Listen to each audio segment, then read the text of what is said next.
Hey there, I'm Miles-Mattingly, your host for the Minority Money Podcast. I'm glad you're here. You know why?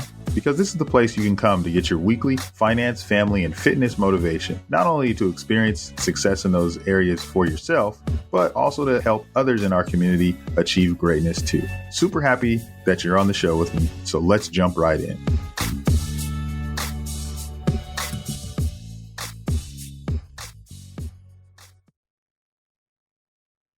Everyone loves a good sell. No one wants to miss out on that sell. Have you ever had a chance or a time when there was an item on sale and you really, really wanted to buy it and you just missed the sale? Like you knew it was coming and it was something that slipped your mind. For me, that's always with Jordans. So when the sneakers app, when they have something drop, right? Usually it's at 7 o'clock in the morning and you have to get selected for that. And that's not necessarily a sale, but that's something that is going on sale for a limited time. And there's nothing like missing that sale. You feel almost like,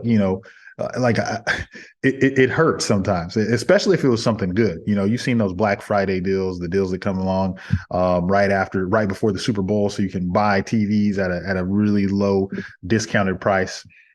Well, what if I told you there was a way to buy some of the things that you want to invest on sale? What if I told you that sales happen all the time in the market?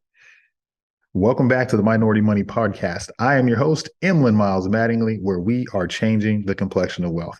Welcome back to the show. If you haven't had a chance to yet, please subscribe to the show today. Stop what you're doing, hit that subscribe button so you can get all the good stuff that we have coming out. As soon as it comes out, you will be reminded. So whatever platform you're on now, please, if you don't mind, please subscribe to the show so you can get all this goodness. So we were talking about sales.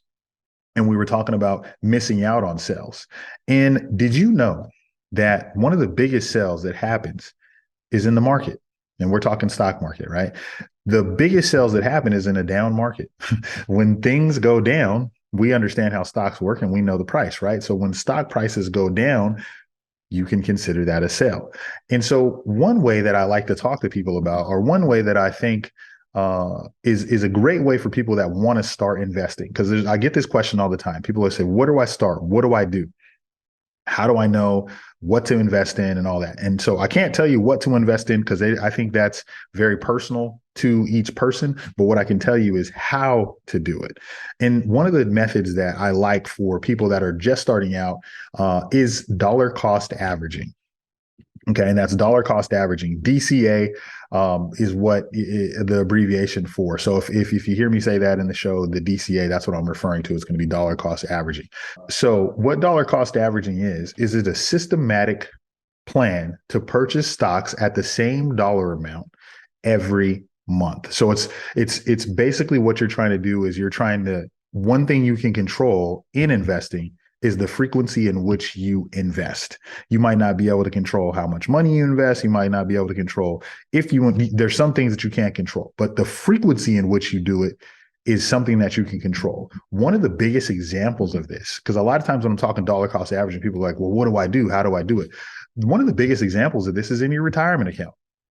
Now, what do I mean? If you have a 401k, a 403b, a 457, any one of those four numbers or a SEP, any type of IRA, a retirement vehicle that you have, then you are using dollar cost averaging. What do I mean? So let's take your income. So you have your percentage of your income that goes out of your check every month to go into your retirement account. If you haven't set that up, make sure you do that now. So now that you have that set up, it's going to take a percentage of your income. Let's say it's taking 5% of your income, right? So every month, no matter what happens, every time you get paid, 5% of your income is going to go into your company retirement plan.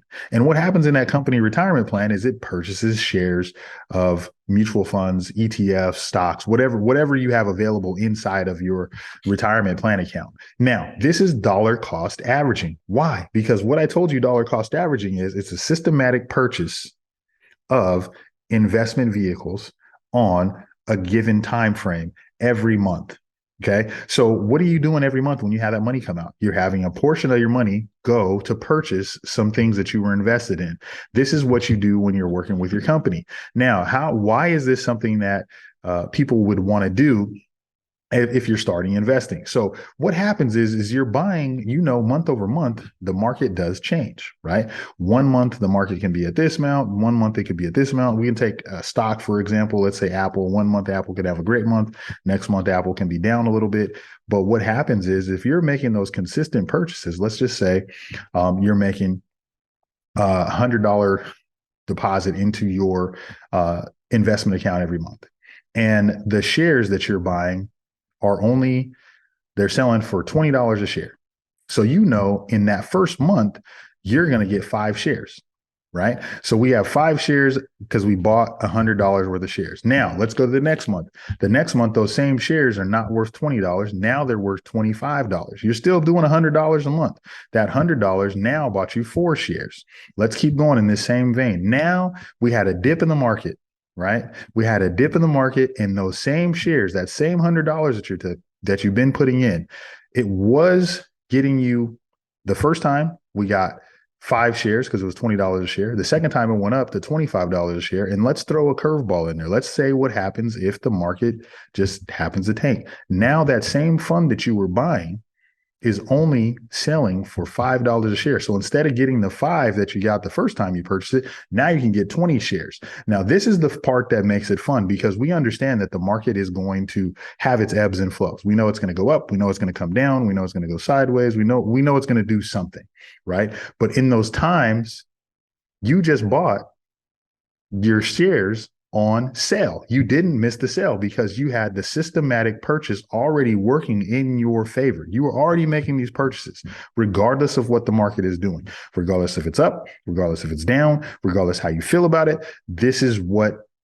dollar cost averaging does. And what it does is by regularly buying in up markets and down markets, investors are almost the likelihood that the average price of the stocks you're buying is going to be lower is highly likely. That's why we're doing this, because the average price that you're paying is going to be lower over time with these systematic purchases. Now, a lot of people like to talk about timing the market, like when's the best time to get in? When's the best time to get in?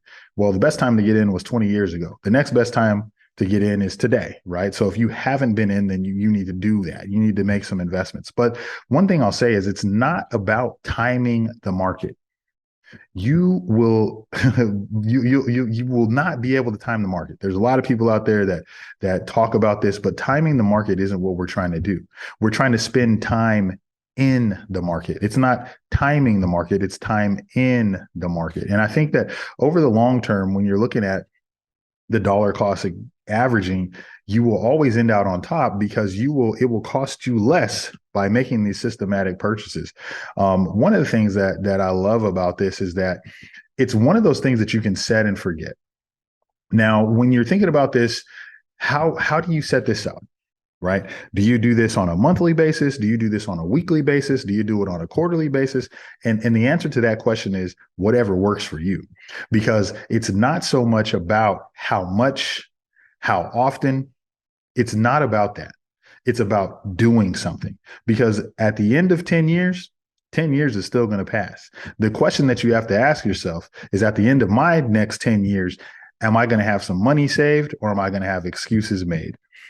That'll do it for this episode. Just wanted to get something out quick to you today, just talking about dollar cost averaging and giving you the tools that you need to start your financial journey. If you ever have questions about dollar cost averaging or any of the other topics we have on the show, feel free to reach out to us at GenNext Wealth. That's www.gennextwealth.com.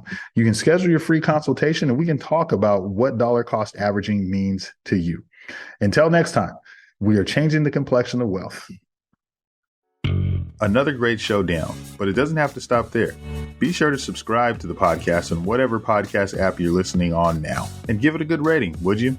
If you feel really connected to the podcast, which I hope you do, find our Facebook community, Minority Money VIP, to support and be supported by others just like you. And again, we're glad to have you. While this podcast is meant to inspire and motivate you to live your best life, it can't be your complete one-stop shop. I know. that really sucks. But I don't know anything about your specific situation. So please reach out to an attorney or CPA, or you can reach out to me, a financial planner, to help you with your specific situation. To get a hold of us, please reach us at fan@Minority Money Podcast. That's FAN @Minority Money Podcast, so we can get to know you there. Thanks for being here, and until next time.